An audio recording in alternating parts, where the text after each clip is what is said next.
సంగారెడ్డి జిల్లా సదాశివపేట పట్టణంలోని ఎడ్ల బజార్ శ్రీ బసవేశ్వర మందిరంలో సదాశివపేట మండల తంగేడపల్లి గ్రామంలో వెలిసిన శ్రీ కోటి బిల్వలింగేశ్వర మఠం శ్రీ గురు గంగాధర స్వామి ఆశ్రమం జంగమయ్య గుట్ట ఆశ్రమ పీఠాధిపతి శటస్థల బ్రహ్మ 108 శివయోగి శివాచార్య మహాస్వామి వారు ఏప్రిల్ 1న జరిగే 31 జన్మదినోత్సవం మరియు నూతన గోశాల ఆశ్రమ ముఖద్వారం ప్రారంభోత్సవానికి సంబంధించిన కరపత్రాన్ని అలాగే రాయకోడ్ మండలం ధర్మపురి గ్రామంలో వెలిసినటువంటి శ్రీ లలిత కోటి పార్థివ లింగేశ్వర దేవాలయంలో నూతనంగా కాలభైరవ స్వామి ధ్వజస్తంభ మహోత్సవం ఏప్రిల్ 2 నుంచి 4 వరకు నిర్వహిస్తున్న ఆహ్వాన పత్రికను శ్రీ బసవేశ్వర మందిర సమాజ అధ్యక్షులు గందిగే రాజు ఆవిష్కరించారు. సమాజం అధ్యక్షులు గందిగే రాజు మాట్లాడుతూ ఏప్రిల్ 1న జరిగే ఆశ్రమ పీఠాధిపతి శ్రీ శివయోగి శివాచార్య మహాస్వామి వారి జన్మదినోత్సవ కార్యక్రమానికి సమాజం తరపున తప్పకుండా పాల్గొంటామని తెలుపుతూ అలాగే ఏప్రిల్ 2, 3, 4 తేదీల్లో ధర్మపురి గ్రామంలో జరిగే శ్రీ లలిత కోటి పార్థివ లింగేశ్వర దేవాలయంలో నూతనంగా కాలభైరవ స్వామి ధ్వజస్తంభ ప్రతిష్ట మహోత్సవానికి తప్పకుండా హాజరవుతామని తెలిపారు. ఈ మహోత్సవ కార్యక్రమానికి ఆహ్వానం పలికిన మడపతి మహేష్ స్వామి గారికి అలాగే దేవాలయ స్థాపకులు ఎస్కే పాటిల్ గారికి కార్యనిర్వాహక అధ్యక్షులు అన్నిశెట్టి జయప్రకాష్ ప్రత్యేక ధన్యవాదాలు తెలిపారు. ఈ కార్యక్రమంలో రాష్ట్ర ఫెడరేషన్ కార్యదర్శి సతీష్, కోశాధికారి రాచన్న, జిల్లా ఉపాధ్యక్షులు వీర మహేందర్, రవి, వైద్యనాథ్, సురేష్, శేఖర్, ప్రవీణ్, మల్లు, వీరకుమార్ మరియు జిల్లా నిర్వాహక అధ్యక్షులు అన్నిశెట్టి అన్నపూర్ణ, కవిత, అన్నపూర్ణ, పల్లవి, సంధ్య, రమ, స్వాతి, సావిత్రి, నర్మద, శిరీష, పల్లవి, లలిత, సమాజ సభ్యులు తదితరులు పాల్గొన్నారు. ఆ రోజు లింగాలు తయారు చేసే క్రమంలో కూడా చాలా ఇబ్బందులు పడ్డాను. అప్పుడు సతీష్ వీళ్ళందరూ మొత్తం టీం అనుకున్నారు. అందరు పేరు చాలా మంది అందరూ వచ్చాను, మేము కూడా చేస్తాము, మాకు కూడా అవకాశం ఇవ్వండి అని చెప్పేసరికి సరే కొద్దిగా అటు ఇటు ఆలోచించుకుంటూ ఉన్నాము. ఆ టైంలో కూడా మళ్ళీ ఒకసారి కవితకు మనసు లేదన్నా తప్పకుండా ఇవ్వండి, మేము మంచిగా భక్తితోని మడితో చేస్తామని చెప్పి తర్వాత తీసుకొచ్చి రావడం జరిగింది. ఇక్కడ భక్తిపూర్వకంగా వాడడం సగం లింగాలన్నా తప్పులేదు, చాలా నాటకం వచ్చేసరికి ఎట్లంటే ఆ రోజు మేము తయారు చేసే కార్యక్రమంలో కూడా ఏంటంటే చాలా ఎత్తున అది ఖర్చుతో కూడుకున్న విద్య. అక్కడ అందరికీ ట్రాన్స్పోర్ట్ చేయించడము, భోజనాలు పెట్టడం, మళ్ళీ ఇంటి వరకు వాళ్ళకి పంపివ్వడము, పోయి వాళ్ళ ఇంటికి చేరుకున్నారు అన్నంత వరకు నేను పేషెంట్ ఉండదన్నమాట. ఆడపిల్లలు అందరూ వచ్చి ఆడపిల్లలు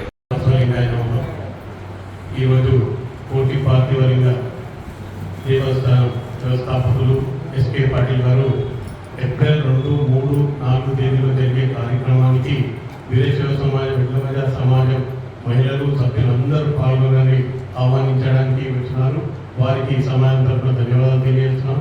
మరియు జంగమయ్య యొక్క తంగడపల్లి శివయోగి మహాస్వామి వారి యొక్క 30వ జన్మదినం ఏప్రిల్ 1వ తారీఖున జరుగుతుంది కాబట్టి ఆహ్వానించడానికి విచ్చేసిన మహేష్ స్వామి గారికి ధన్యవాదాలు. ఈ 2 కార్యక్రమంలో సమాజం తరఫున తప్పకుండా పాల్గొంటామని మనవి చేస్తున్నాం. ఓం నమః శివాయ. ఓం నమః శివాయ. శ్రీ కోటి పార్థివ లింగేశ్వర క్షేత్రంలో కూడా కాలభైరవ మరియు ధ్వజస్తంభ ప్రతిష్టాపన కార్యక్రమ నిమిత్తము సదాశివపేట పట్టణ ఎడ్ల బజార్ సమాజం తరఫున ఆహ్వానించడానికి ఇక్కడ రావడం జరిగింది. కాబట్టి దయచేసి కోటి పార్థివలింగ క్షేత్రానికి అందరూ అక్కనబడగా అన్నంబడగాతో పాటు మరియు సదాశివపేటలో ఉన్న వివిధ సంఘాలన్నీ కూడా పేరు అందరూ కూడా రావాలని కోరుకుంటున్నాము. ఇదే మా కోటి పార్థివ లింగేశ్వరుని యొక్క ఆహ్వానాన్ని మన్నించి అందరు రావాలని కోరుకుంటున్నాము. ఓం నమః శివాయ. సదాశివపేట మండలము తంగడపల్లి గ్రామంలో వెలిసినటువంటి శ్రీ కోటి బిల్వలింగేశ్వర మఠం శ్రీ గురు గంగాధర మహాస్వామి ఆశ్రమం జంగమయ్య గుట్ట పీఠాధీశుడు శటస్థల బ్రహ్మ శివయోగి శివాచార్య మహాస్వామి వారి యొక్క 30వ జన్మదిన వేడుకలు, అదేవిధంగా ఆశ్రమానికి సంబంధించినటువంటి ముఖద్వారము, నూతనంగా నిర్మించబడినటువంటి గోశాల ప్రారంభోత్సవ కార్యక్రమము ఏప్రిల్ 1వ తేదీన అంగరంగ వైభవంగా నిర్వహించడం జరుగుతుంది. ఈరోజు వీరశైవ సమాజం ఎడ్లబజార్ వారిని ఆహ్వానించేందుకు అప్పగారి యొక్క ఆదేశానుసారం ఇక్కడికి రావడం జరిగింది. ఆ రోజు నిర్వహించేటటువంటి ఆధ్యాత్మిక కార్యక్రమాలన్నిటికీ కూడా సమాజం వారు, అన్ని వర్గాల వారు కూడా విచ్చేసి ఆది దంపతులైనటువంటి పార్వతీ పరమేశ్వర ఆశీస్సులు, అదేవిధంగా గురు గంగాధర మహాస్వామి ఆశీస్సులు కూడా పొందాలని చెప్పేసి మనది.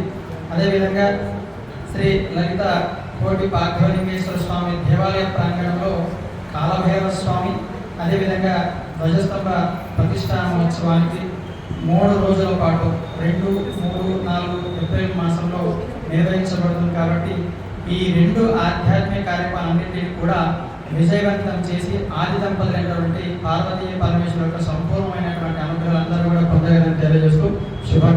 ఈరోజు సదాశివపేట వీరేశ్వరిగా సమాజం జిల్లా బజార్ వారిని ఆహ్వానించడానికి రాయకోట్ మండలంలో వెలిసినటువంటి ధర్మాపురి గ్రామంలో వెలిసిన శ్రీ లలితకోటి పార్థవలింగేశ్వర దేవస్థానం వ్యవస్థాపక అధ్యక్షులు పెద్దలు సోదరులు ఎస్కేపర్ గారు ఈరోజు ఇక్కడ సమాజ సభ్యులకు ఆహ్వానించడానికి రావడం జరిగింది.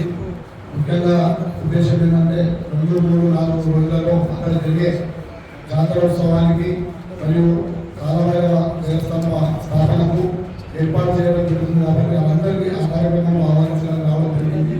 ముఖ్యంగా ఈ లలితకోటి పాఠవ లింగేశ్వర దేవస్థానానికి మా సదాశివపేట వీరేశ్వర లింగ సమాజానికి చాలా దగ్గర సంబంధాలు ఉన్నాయి. ఎందుకంటే అక్కడ సుమారు 13 సంవత్సరాల క్రితం మేము స్థాపించిన ఏర్పాటు చేసినటువంటి ఈ ఆలయానికి అక్కడ కోటి లింగాలు మా వీరేశ్వర సమాజం ఇళ్లబాజారు మహిళా విభాగం తరఫున సుమారు 35 లక్షల విగ్రహాలను వారు తయారు చేసి అక్కడ పంపించడం జరిగింది. కాబట్టి వారికి ఆ రోజు అక్కడ నా వ్యవస్థాప అధ్యక్షుడు ఎన్నో రోజులు రావాలని చెప్పి కోరడం జరుగుతుంది. కాబట్టి ఆ జాతర ద్వారా రావాలని చెప్పి కోరడం జరుగుతుంది.